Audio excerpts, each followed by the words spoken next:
Manx Radio Sport. Good evening and welcome to Friday Sport Preview on Manx Radio. Rob Pritchard here with you until 6 p.m. to take a look at this weekend's sporting action and more. So, coming up tonight, FC Isle of Man begin their new NWCFL Premier Division season tomorrow night. We hear from their manager Paul Jones. One of the Isle of Man's major cycling events takes place across the weekend, and one of its organisers tells us what makes it special. Now into her second professional season, Manx competitor and golfer Ana Dawson tells us about the opportunities she's been finding in the sport. With the campaign a few weeks away, we hear about Ireland Rugby Club Douglas, and the IoM Shooting Federation reacts to being left out of the 2029 Ireland Games.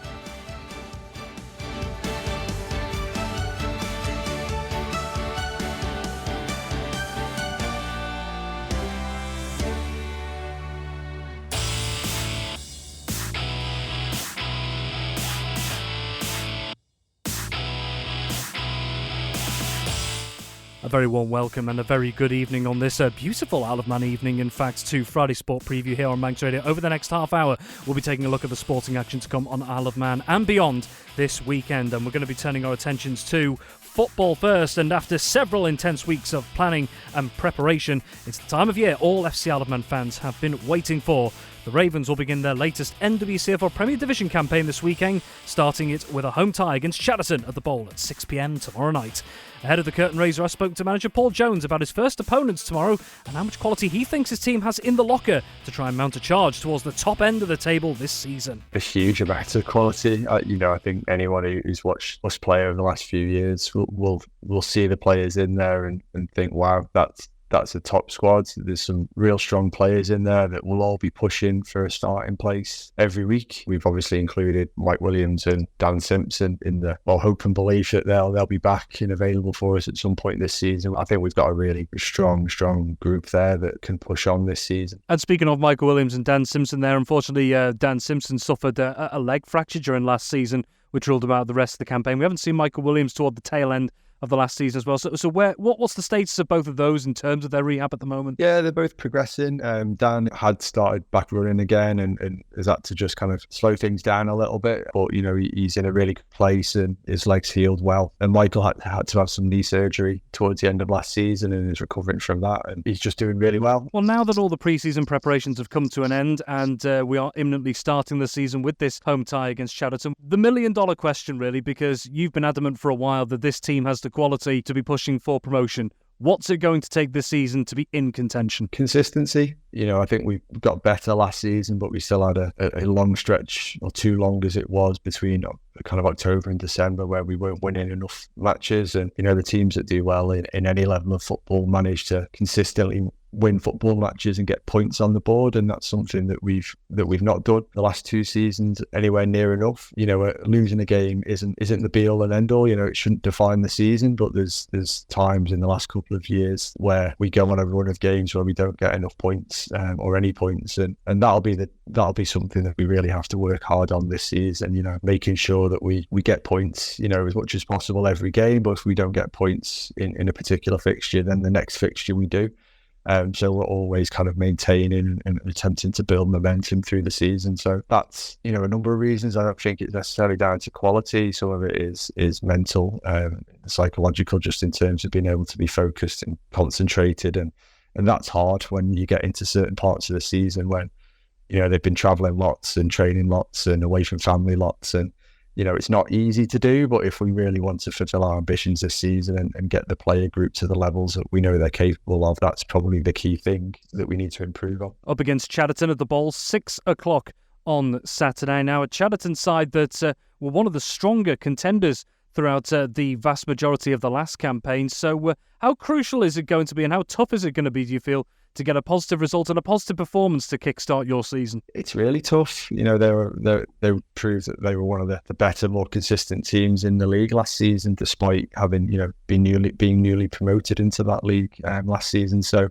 they've made a few changes to their squad, but not wholesale changes. So I expect them to be a slightly better version than the one we played against last season. And so I'm making it a really tough challenge, especially for the first game where, every team is still kind of trying to find its feet. And this first few weeks of the season, there's maybe every team is going to be looking for a little bit of performance consistency. So, we've had a really good pre-season. I think, we're comfortable and happy that we've rushed on again a little bit. And I think there's lots of expectation around the club, which is fantastic, but we've got to handle that in a really positive way, in a good way, and use all that belief that people have in us, which, is nice. It's fantastic that people believe that we should be up challenging for titles and playoff positions. It shows that what they have seen on the pitch towards the end of last season and through pre-season is something that gives them that kind of belief and excitement. But the players and all the coaches have to harness that now and use it in a really positive way. And,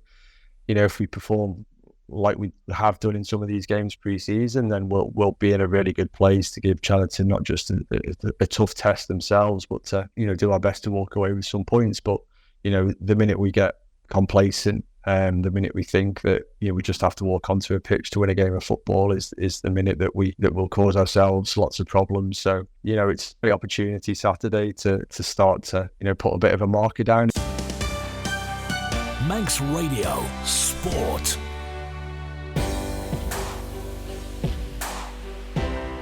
Well, this weekend, more than 1,000 people are signed up to take part in a major cycling event being held on Ireland. The 9th Gran Fondo Isle of Man takes place across Saturday and Sunday, with 6 different racing events catering across a range of ages and abilities, with a couple of those events holding global UCI status. One of the event's organisers is Rob Holden, who explains how the weekend works and why it's important that it's accessible to everyone. There's a few events over the weekend. So we've had UCI status. So UCI is the world governing body of cycling. So they run most international events across a broad spectrum of cycling, track, road, BMX, etc., etc. So Gran Fondo, to explain a Gran Fondo, the best way I explain this to people is if you think of the London Marathon, of what that is, at the front of the London Marathon, you'll get all the racing snakes and the elite runners going for a fast time. And the front end's a race, which is a really small amount of people when you think of how many people run it. And then behind that, you get the club runners, the fun runners, people just having a challenge. And that's pretty much what the Fondo is. So the Gran Fondo on the Sunday, the main event is the longest one is 82 miles over a challenging course. There's a 40-mile course and a 20-mile course, predominantly mostly on closed roads. There's pretty much something for everyone. In terms of UCI status, which we've had for 3 years, the Isle of Man round counts towards qualifying for a World Championship. What's been the key, do you think, to raising the profile of the likes of the Gran Fondo to this international level? I think there's a number of things. I think prior to UCI status, the Fondo's run in some shape or form in the Isle of Man for this is the 9th year. And I think it's obviously evolved over time to deliver not just a cycling event, but an event where families can come to. And I think there's just something for everyone. So on the Saturday, for example, as part of the UCI status, there's a time trial which incorporates starting from the hairpin up to the bungalow first thing Saturday morning. But on Saturday afternoon, we have the Minusculo event, which just circulates around Morag Park on closed roads, incorporates Park Road. And that's, anywhere between preschool children, predominantly for kids. The parents can ride around them in safety around there. Free to enter, the kids get a free ice cream. So it's very, very much sort of family orientated. We've got the big Gran Fondo event itself and the UCI time trials are sort of blue ribbon events, if you like, right into the family-friendly Minusculo Fondo that just encourages people of all ages to take part in some form. How important is that in, I suppose, promoting cycling to people, not just as a competitive sport, but as a way of being social and being active? For me, I've come from a performance background in cycling many moons ago, but, as you get older, cycling is quite a broad spectrum. It can be anything from transport to sport, really, can't it? So if it's just about people getting around from A to B, which is great, just mooching around on a bike, which is quite easy. I call it easy walking cycling sometimes, which I appreciate someone who's never cycled before can't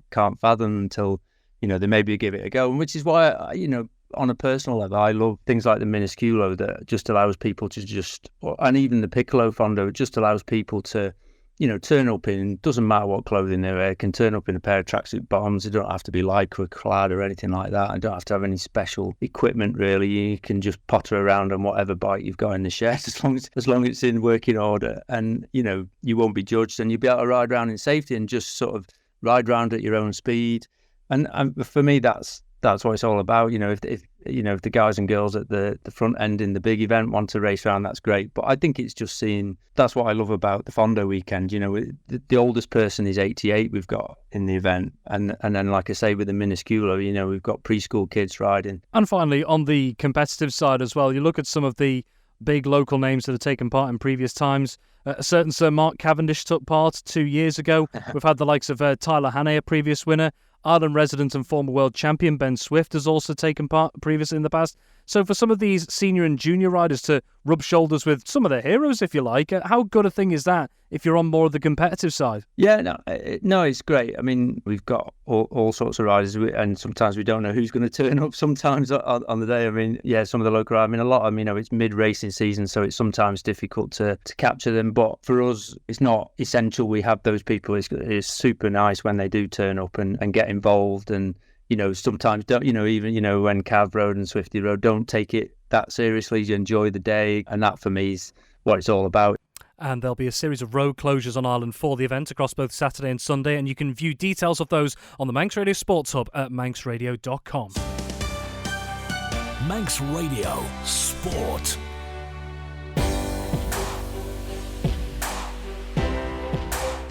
Well, we heard recently from Isle of Man pro golfer Tom Gandy on his current journey this season.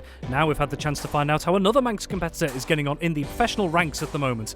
Ana Dawson is embarking on her second campaign on the Ladies European Tour, having made her debut last year. The player from Peel explains she's been exploring different avenues this time as she continues to try and grow and succeed on the international stage. A lot has changed, a lot's happened. I started the year in a really similar place to last year, actually, with the status that I had on the Ladies European Tour, but then after picking up a slight injury, I decided to take a different approach to this year. I started the year quite well, had a better result in Kenya, and I went on played on the Sunshine Ladies Tour out in South Africa, and I experienced a bit of probably my most success yet as a pro, which was pretty fun.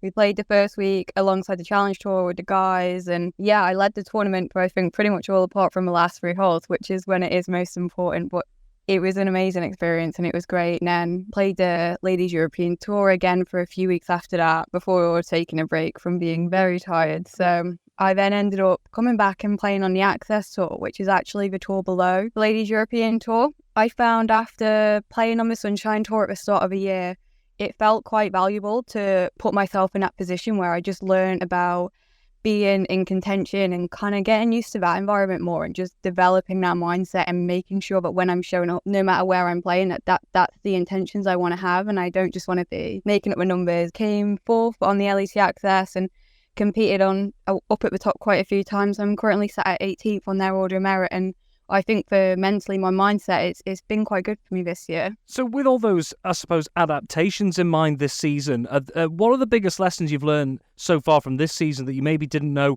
when you made your pro debut last season? I think just all the different routes there are. Obviously, every different player can go a different way. There's not one set in stone way to do it. And obviously, that's something that I learned last year. Like last year, I didn't even really know the Sunshine Tour existed. And I didn't know the different routes to be exempt to certain stages of Q School or for the British Open. So I think just being more aware of that. And last year, I gave it a go a certain way. And I was like, you know what, why don't we just go and try something different and just kind of figure out what's the best to keep helping me learn. And I think at the minute it's been great to kind of go play against some different girls, gain a bit of confidence. There's rewards to do it playing on the Access Tour, which I'm doing. So it's if you finish at the end of the year top 7 in that order of merit, you get a full Ladies European Tour card, which is better than the card you get at Q School. So that's my goal for this year. Just for some quick context for those who don't know yet, of course, from what you got in Q School, it means you are invited to a certain number of events on the Ladies European Tour. But as you've already pointed out there, you've been getting some good experience on the Access Tour as well. So how important is being able to keep up that rhythm? Yeah, I think it's been great. I've always said I don't think you can beat having a card in your hand. The only way to get used to get over the nerves and playing and all that hard stuff but not easy to replicate in practice. I've already played actually now the same amount of tournaments this year as I had last year. The energy levels, it's not just taking part in the tournaments, it's everything that goes into things around it, all the logistics, all the travelling and whatnot. There's a lot of travelling that goes on. How have you found that over this season so far, maybe compared to last season? Yeah, it has been a lot more demanding with travel this year. Like I said, I've played the same amount of tournaments I have this year in 6 months as I did last year for a whole year. So I think last year the most amount of tournaments I played in a row was 3, and this year I've actually, before I just took this week break, I had 5 weeks in a row. So that was starting in France, then went straight to France to Czech Republic, went straight from Czech Republic to Spain, straight from Spain to Sweden for 2 weeks. So living out of a suitcase is I think can be a lot more glorified than what it actually is sometimes. But I think that's the hardest part. And I did a lot more long haul travel at the start of this year, which is obviously always a great experience, but it does take its toll a little bit. So I was fortunate enough to go out to South Korea, South Africa, spent a lot of time in South Africa, Dubai, Kenya. So yeah, no, my body's just been happy to not be on an aeroplane as much recently.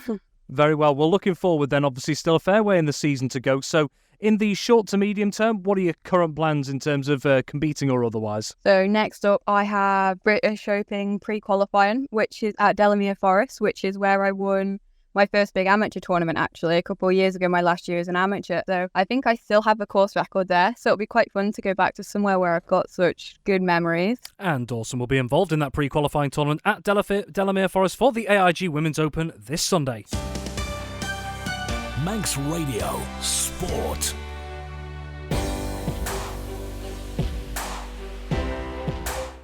Well, a busy few weeks lie ahead for the Isle of Man's rugby teams, and it's no exception for Douglas Rugby Club ahead of the new campaign. Not only will they be focused on building on a positive previous season in Regional 2 North West, they're exploring other options on and off the pitch, as head coach Phil Cringle and the club's new rugby development officer Harry Cartwright explain.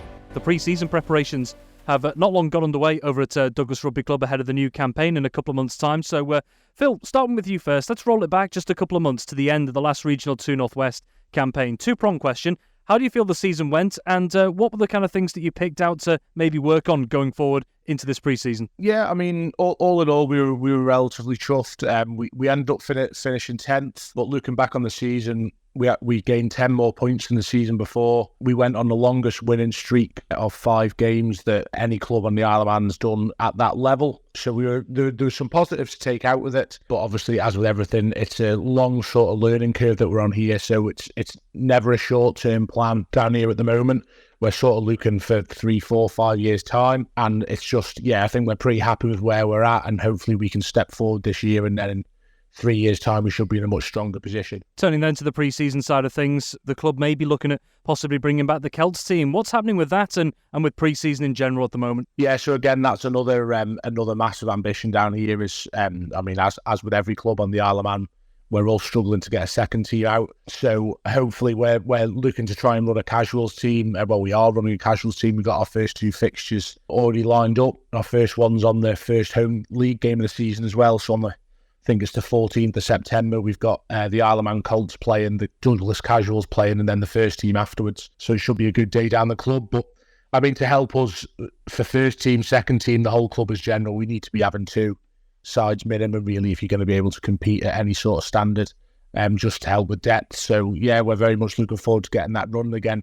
They're going to be looking to play, I think it's every 6 weeks or so, or 5 weeks. So yeah, not too ambitious for some of the old lads who just want the odd trot around, but it should still be nice competitive games here locally. Harry, coming to you, you've been brought on as the club's development officer for the coming season. So first of all, could you just give us a bit of a rundown really on what your role's going to entail? Yeah, so essentially my role is just sort of making sure that Douglas Rugby Club has a good minis and junior section, and we're always trying to progress and get better, increase participation, increase the level that they're playing at, increase the kids' skills, the enjoyment, things like that. It's just sort of making sure that Douglas Rugby Club as a whole is going in the right direction. We spoke to, I believe, your predecessor, Brett Pike, when he was in the post, and he mentioned about trying to get maybe into schools a little bit more, trying to introduce it to show children of different ages the game. So is that something that's on your radar? Yeah, I've already made contact with a few schools and met up with head of departments, and between the two of us and between the schools, that we're very, very excited on how we can help each other. It's not only a one-way street, it's about how Douglas can help schools and how the schools can help Douglas, really. We've seen over the last couple of years, particularly since the COVID pandemic, we've heard from our rugby correspondent Dave Christian about this, is that rugby has at times struggled in terms of numbers and other areas, and we've seen it on Ireland a few times, certain teams having to forfeit games, and it's played havoc sometimes with tournaments. So how at both senior and junior level do we find a little bit more stability, not just for Douglas, but for all rugby across the island, do you think? Yeah, I think that's one of the most difficult things for men's rugby, as I gather it is in virtually every sport on the Isle of Man, is maintaining that. We're an island that's unbelievably lucky to have the amount of sport and opportunities that we do. You know, you look around, there's football pitches, rugby pitches, cricket pitches everywhere. So everyone's being pulled in all different directions. There's opportunities to play as much sport as anyone wants or needs. I think from a rugby specific point of view, I think we've all just got to try and work together as best we can, all the clubs, and try and come together and get as many games on as is physically possible. From our point of view, what we want is to be an ambitious team that promotes as high level rugby as we possibly can and gives kids something that they can aspire to be able to play in. And we like to think that if we can make things competitive enough and a team competing high enough, that it give kids, a young kids, something to aim for and something to stay in the game for. Not dissimilar to the sort of thing that FC Isle of Man have been doing with, you know, it's obviously helping kickstart kids coming back into football at a young age, and they all want to play for FC Isle of Man. So we think if we can really put rugby on the map from an Isle of Man perspective, hopefully that'll encourage young kids to get more involved with the game. Manx Radio Sport. And finally, we heard from the Minister for Education, Sport and Culture last week on the work needed to make sure the Isle of Man is ready to hold the 2029 Ireland Games after it was confirmed as hosts early this month. And while Daphne Kane and many others will be excited for what could be in store in 5 years' time, not everyone is happy with the situation. 4 local sports will miss out on the Games on Manx soil, with bowls, judo, sailing and shooting not selected. The latter of those, shooting, has so far been involved in every game since the event started here on Ireland in 1985. Well, speaking to Manx Radio on behalf of the Isle of Man Shooting Federation, Nathan Holden explained what impact the omission could have on the sport locally and their initial reaction to not being included. Well, to be honest, I think there was widespread shock, a bit of bewilderment, not just, within the Federation, but across the sport on the island. By way of background, shooting has been an ever-present sport at the Island Games up to now. The very first Games was obviously 1985, and shooting's always been in it. It's like swimming and athletics, the same. And given, I suppose, the history, of shooting in the Isle of Man and the kind of the success that we have on the international stage, if you look at the Commonwealth Games, for example, there's been 12 medals won at the Commonwealth Games by the Isle of Man.